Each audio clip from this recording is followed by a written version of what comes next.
little bit of a nod to the 60s, a little bit of a retro vibe. For us, it was just about freedom and about being able to kind of have more ownership of our space, our time, and what we got to do with our life.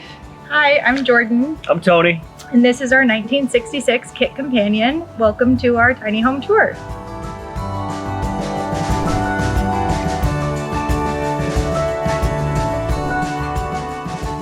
This is the kitchen of our tiny home. We wanted to carry on the 60s theme and do a fun backsplash. This is real tile that we did. Very intricate and painstaking to cut, but beautiful how it turned out. We added this kitchen rail for extra storage to keep your pots and pans or, you know, whatever you needed. We wanted to make sure the things that were here were flexible for like our needs. And if we were cooking, we'd keep our utensils and our cooking stuff up here. If we needed food storage, we'd use that for food storage. And then we've got our sink over here. This sink was not a sink when we first got it. We wanted the sink to definitely be like a focal point of the kitchen. So we looked for a while to find something that we could maybe use secondhand, like an old sink. We found kind of a cool glass one, but it was pretty heavy and took up like way too much counter space. So I was actually at Home Goods and they had these beautiful salad bowls. They were lined with like a different liner on the inside, but I just loved the like rough wood exterior and I thought it would look really, really good in here with the other wood tones that we've added. So we picked that up. I stripped the inside of the liner, sanded it really well, sealed it, and then actually did an appliance epoxy, spray painted it white, like 7 layers, and then sanded between each layer just to make sure it was super, super watertight. And then we just added a drain in here. And yeah, we really love the way it turned out. And I feel like sinks are just a great design opportunity to make a statement and have some fun. We did a pretty simple setup for the water system. We've got 2 6-gallon buckets down here, one for fresh water, one for gray water, and then a marine foot pump. And then this faucet is really nice because it has one of those copper gauges in it. So it actually filters the water so that we can drink right out of it no matter where we get our fresh water. And then we've got space for trash down here. We also have a nifty external door here that we can actually use to take out the gray water when we need to replace it. So we don't have to lug it in and out of the front. We can just go around back. Up here is our upper storage. So these don't open up. They actually open this way so that it's super easy to get in and out. They're all reinforced with magnets. So when we're driving, nothing's going to fly out. But we've got all of our bowls up there. We've got our coffee maker and our glasses in here. And then we actually have our toiletries up here. What I found when we lived in the van the first time was that having all this stuff as close to the sink as possible was actually really nice. So we wanted to make sure we kept this storage area open for that kind of stuff. And then over here, we've got soft close drawers that also have pins for stability when we're driving so they won't go anywhere. So you just pin these right in whenever you're ready to move from one area to the next. We've got all of our food in here. It's also a really nice deep drawer so we can put all of like our pots and pans in here. And then in here is actually where we keep our cooktop, which is pretty cool. We used a portable cooktop in our last van as well. We thought it was really nice because we could cook anywhere inside, but also on a hot day like today, we could move it outside and cook.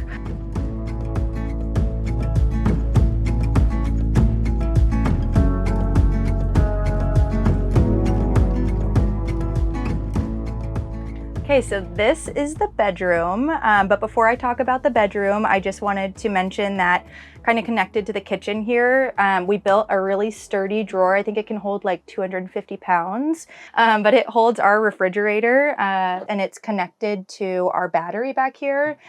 We went with something pretty simple. We did a jackery back there that can be connected to shore power or solar panels. So we have it connected to shore power and it powers all the electricity in here, including the puck lights, the refrigerator, and then the pendant in the lounge up front. So then in the bedroom, we did 6-inch Luxe memory foam pads, and they come in these really nice custom wraps that are removable and machine washable. You can also put like your sheets on here and everything, but they're really comfy. We did 3 pads because we actually have storage underneath the bed, which is super nice. So you just move these, and we've got all of our electrical set up back here. So we obviously don't need to get into it too often, but if we do, we just move that back and then open these up. And then all of the like bed frame, we put holes in so it's aerated, so there's nothing to worry about in terms of like mold or anything on your mattress. And then this side opens up as well. And then if we wanted to, we've got this storage down here that I've got my clothes in right now, but it would actually fit like a little mini composting toilet if we needed that on the road.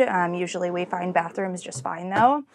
And that's the bedroom. And then we can move over here. This is our version of a mudroom. Under here is the wheel well box, so we couldn't really do too much to it, but we wanted it to feel like, you know, we had an opportunity to kind of set our stuff down, take our shoes off, hang up our jackets or whatever.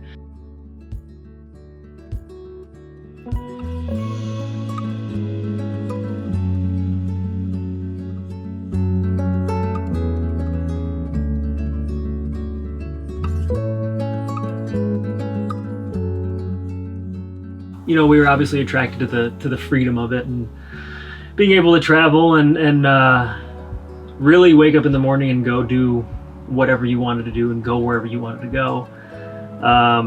You know, you do have responsibilities when you're living tiny or living in a van or a camper, but they're different than the responsibilities you have when you're living in an apartment or a house. And, you know, yeah, having the ability to have a plan and say, hey, we're going to go here, we're going to go here, and then completely change that plan day of and go wherever you want to go.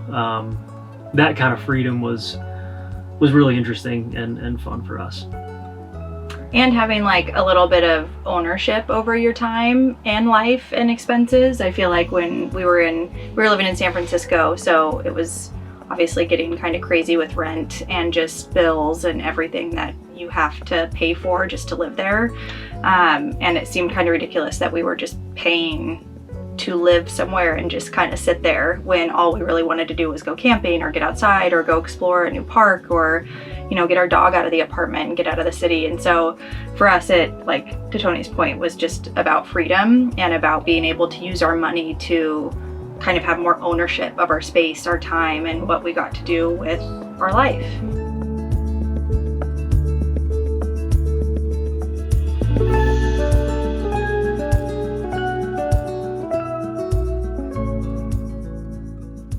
This is our front sort of lounge area. You know, with this being a smaller space, we wanted it to feel separate from the rest of the camper. So obviously we have the wood that's stained a little darker. This is a 1966 kit companion, so we wanted to give it a little bit of a nod to the 60s, a little bit of a retro vibe with the green velvet. So we do have a light up here. It's just one of the little puck lights. And this is just an old basket that we cut a hole in and flipped upside down and screwed it in. And it really creates a nice vibe. And all these windows are original. You know, it really provides a ton of light throughout this entire camper, but especially here with the big front window and the two side windows. Aesthetically, we like the way it looks, but it also is functional. This is where probably the majority of the storage is.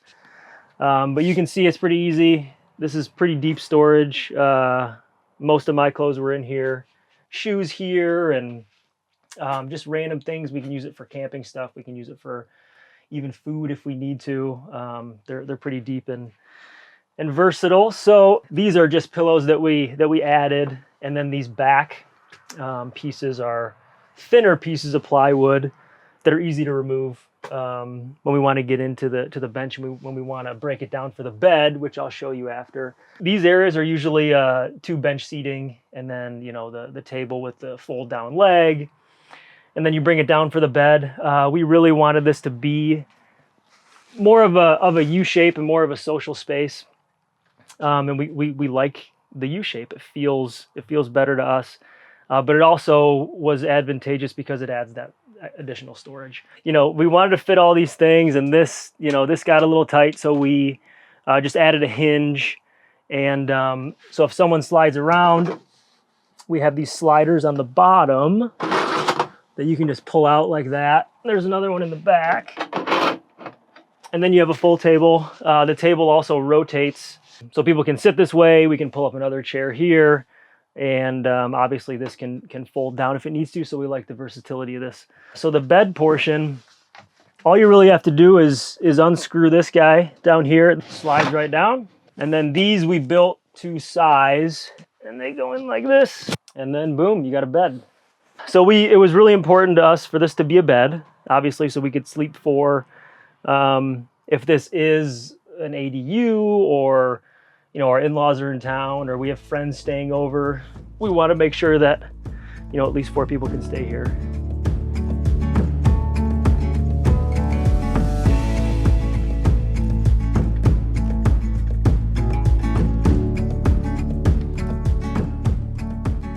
If you're looking to build one on your own, really think about like what you value in a space, and like how you function in your kitchen, how you function like with your clothes, like what's most important to you and what do you use on like a daily basis. If you have the opportunity to sit in the space that you're gonna build out, whether it's a van or a camper or trailer, just take it somewhere, even if it's not built out yet and you've not done anything, like put a mattress in it and just live in it for a couple days and just see like what feels right to you, because there's so many different ways you can, make the bed or make storage units, or like how we did the lounge and how we had a couple different uses in mind.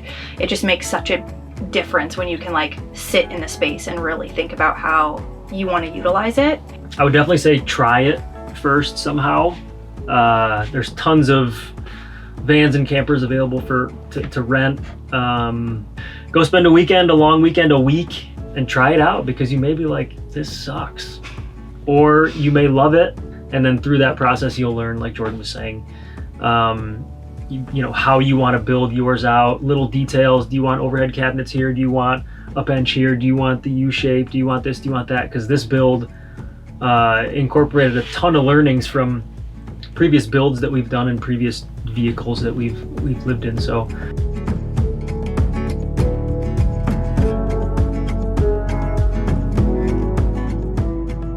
for the exterior, we did shore power this time. I think Jordan touched on it, but the battery system, the Jackery battery, is on the other side of this wall here. So we just drilled a hole, found this adapter, pretty easy to find and super easy to install. When we got this, it was in decent shape. It was pretty banged up. We patched up a lot of holes.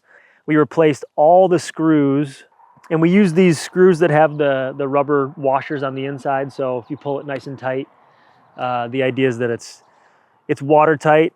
We wanted to keep it kind of simple aesthetically. Wanted to use some sort of muted neutral colors. Just an easy stripe with some painter's tape. That was a fun process. We taped up all the windows. I think I mentioned these are the original windows, which is kind of fun. They don't really make windows like that anymore. So we wanted to make sure to keep them intact. And moving over here, this little nifty door, I think Jordan probably touched on it, but you can open it and then access the water. So you can change the gray water, refill your fresh water straight out of here.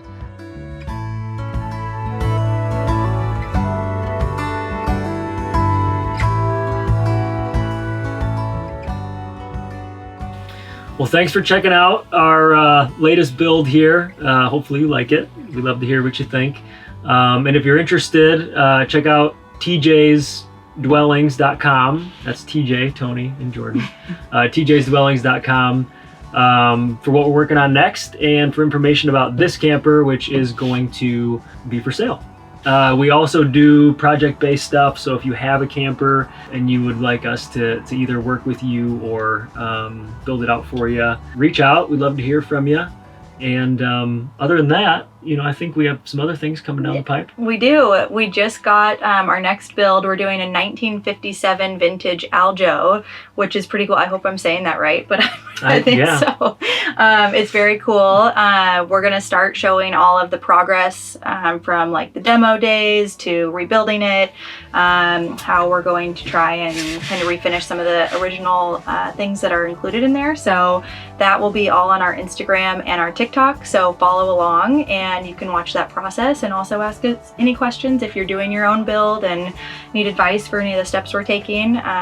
So yeah, there'll be some fun before and afters and progress along the way. So check us out at TJ's Dwellings for both Instagram and TikTok. We'd love to hear from you.